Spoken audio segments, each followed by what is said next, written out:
তো সেই ইমাম মাহাদি কখন আসবেন আসলে, আসুন দেখি। কেউ কেউ বলছেন যে ইমাম মাহাদি আসার আগে আপনার আরব দেশে তুষারপাত হবে, এখন হচ্ছে। কেউ কেউ বলছেন যে নদ নদী গাছপালায় পূর্ণ হয়ে যাবে আরব উপদ্বীপগুলা। অনেকে বলতেছে টাইম ঘনাই গেছে। আসলে প্রকৃত বিষয়টা কি, চলুন দেখি।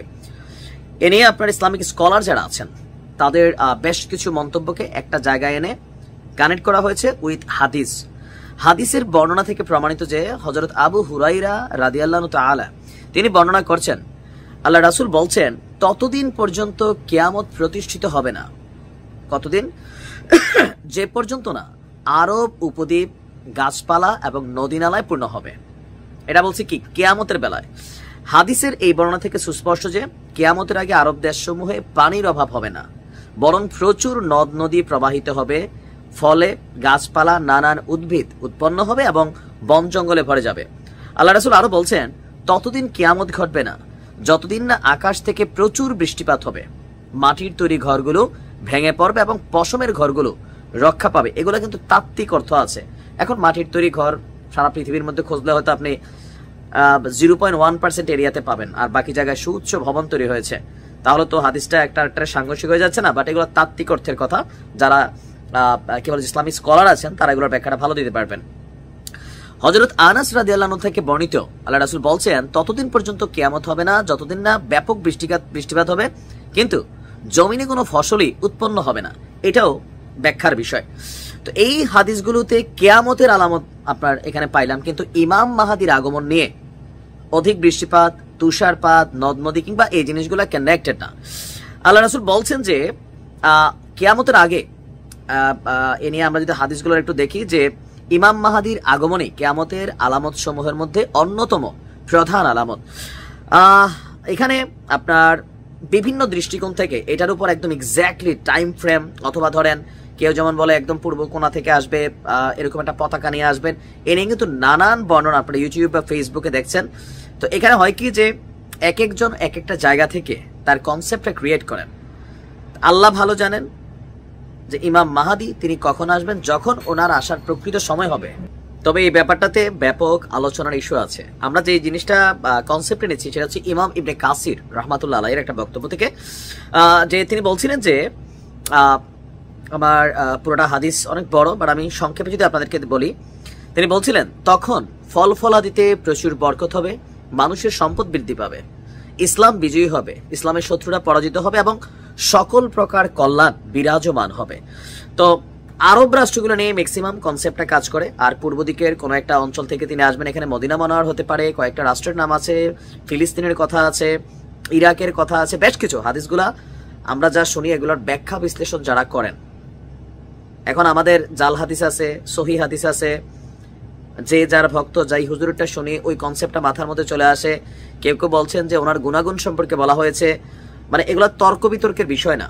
তবে প্রকৃতপক্ষে তিনি কখন আসবেন, যখন আল্লাহর নির্দেশ হবে তখনই তিনি আসবেন। তো আমরা চিনব কেমনে? ও চিনার জন্য তৎকালীন প্রেক্ষাপটে আমরা হয়তো বা বুঝা নিব যে তিনি ইমাম মাহাদি। তবে আমরা এই জেনারেশনে যারা আছি, ওই কিয়ামতের কোরআন এবং হাদিসের সিমটম অনুযায়ী আমাদের থেকে অনেক দূরে আছে। এই মুহূর্তে ফিলিস্তিনের ভাগ্য বদলানোর জন্য ইমাম মাহাদি আসবে না। সেই দায়িত্ব হয়তো আমি, আপনি, আমাদেরকে পালন করতে হবে যার যার জায়গা থেকে। আর যিনি এই কি বলে যে আসমান এবং জমিনের মালিক, তিনি তো নিশ্চয়ই সব দেখছেন, যা কল্যাণকর নিশ্চয়ই তিনি তাই করবেন। এই দোয়া করি। ভালো থাকুন। আসসালাম। গ্রহণ করার জন্য সুযোগ করে দিয়েছিলেন, পরবর্তীতে সেটা ডিগ্রি পর্যন্ত উন্নীত করা হয়েছে। তো এখন আমাদের যিনি নেতা তারেক রহমান, বিএনপির কাজ যিনি সমন্বয় করছেন এবং এই আন্দোলন সংগ্রামকে সমন্বয় করেছেন, আগামী দিনে যিনি রাষ্ট্র পরিচালনার দায়িত্ব নেবেন, যদি বাংলাদেশের মানুষ ভোট দিয়ে কাজ করে তাকে নির্বাচিত করে, তিনি রাষ্ট্র পরিচালনার দায়িত্ব নেবেন। তিনি কি স্বপ্ন দেখছেন আপনাদেরকে নিয়ে? তিনি বলেছেন বিএনপি যদি রাষ্ট্র পরিচালনার দায়িত্ব পায়, তিনি বাংলাদেশের নারী সমাজের জন্য ফ্যামিলি কার্ড প্রবর্তন করবেন। এটা তাকে একজন পরিবারের যিনি প্রধান নারী তার নামে সেই কার্ড ইস্যু করা হবে।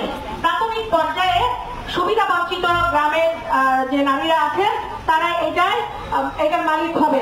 পরবর্তীতে বাংলাদেশের সকল নারী এটার মালিক হবে। প্রথমে যারা সুবিধা বঞ্চিত তাদেরকে দেওয়া হবে, পরবর্তীতে সবাইকে এটার আওতায় নিয়ে আসা হবে।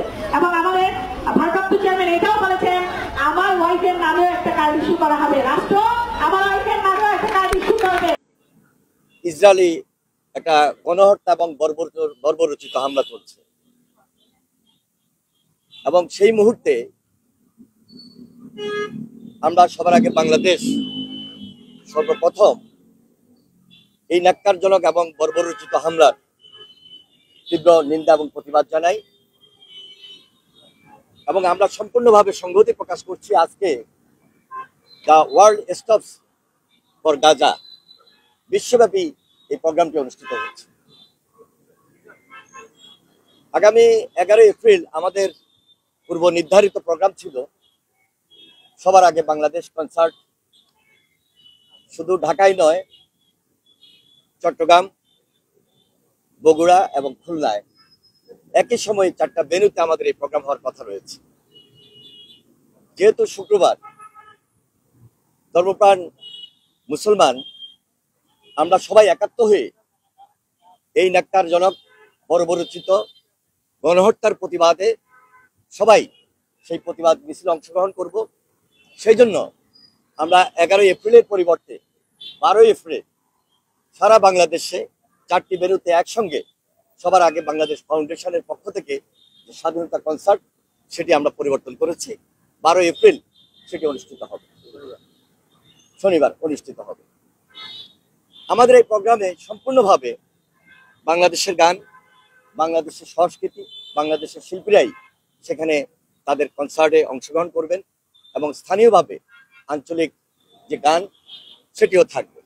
সুতরাং আপনারা বুঝতেই পারছেন যে আমরা সবাই মিলে একসঙ্গে হয়ে বাংলাদেশের স্বার্থটাকে আমরা প্রাধান্য দিচ্ছি, যে স্বার্থের মধ্যে আমাদের বাংলাদেশ সবার উপরে, সবার আগে। এই জন্যই সবার আগে বাংলাদেশ এই ফাউন্ডেশন আমরা আমাদের পক্ষ থেকে আনুষ্ঠানিকভাবে, আন্তরিকভাবে আমাদের প্রোগ্রামটি 12 এপ্রিল আমরা পরিবেশন করব। এবং সেখানে আমাদের যারা এই কনসার্টে অংশগ্রহণ করবেন সবার প্রতি আমাদের উদাত্ত আহ্বান থাকবে, সবাই যেন অত্যন্ত দায়িত্বশীলতার সহিত, শৃঙ্খলা এবং সুন্দরভাবে সেখানে উপস্থিত হন। আমাদের পক্ষ থেকে সে আমন্ত্রণটি রইল। তাছাড়া আমাদের সবার আগে বাংলাদেশ ফাউন্ডেশনের পক্ষ থেকে আমরা সম্পূর্ণভাবে একত্রতা প্রকাশ করছি, সংহতি প্রকাশ করছি। ইসরায়েল কর্তৃক যে বর্বরোচিত হামলা, যে বর্বরোচিত গণহত্যা চলছে, সেখানে আমাদের সম্পূর্ণ সংহতি রয়েছে। এবং আমাদের যে সমস্ত প্রোগ্রামে অ্যাটেন্ড করা দরকার আমরা খুব জরুরি মনে করে শুক্রবার এবং আজকে সেই প্রোগ্রামগুলোর সাথে আমাদের সংগতি প্রকাশ করে আমাদের কর্মসূচি আমরা অব্যাহত রাখবো। ধন্যবাদ সবাইকে। আসসালামু আলাইকুম।